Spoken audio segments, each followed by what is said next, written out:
A flogging in a public square this month in Gao, northern Mali. This man's crime? He dared smoke a cigarette. Islamic militants setting an example for the hundreds of thousands in Mali still living under their rule. Suleiman and Mukhtar worked as truck drivers in Gao. When militants overran the town, the men were thrown in prison accused of stealing. After 3 months, Mukhtar says the jailers dragged them from their cells by their feet, tied turbans around their wrists, and began to hack off their hands.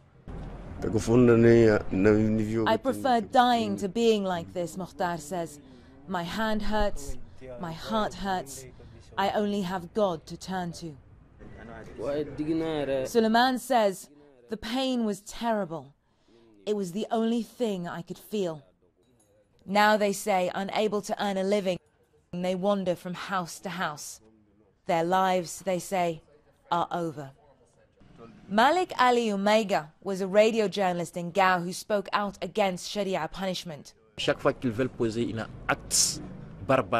Each time they want to do something barbaric, I put out a call to people on the radio, and they responded en masse, Maiga told us. I denounced them, he said. He was brutally beaten by armed militants and left behind the town cemetery to die. Maiga escaped to the capital, Bamako.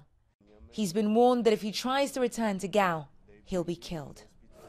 So he's staying with another refugee, Sado Diallo, the town's former mayor. Diallo shows us around.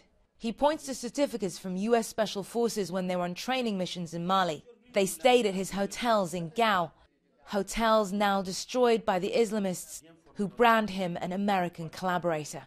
And he asks where his American friends are in Mali's time of need. The Americans started to train the Malian army.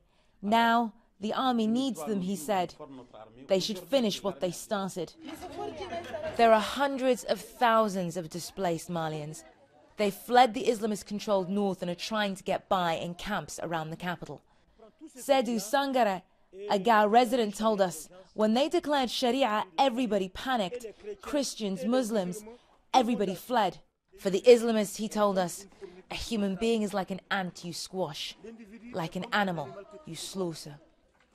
It may not look like it, but the displaced families here are the lucky ones.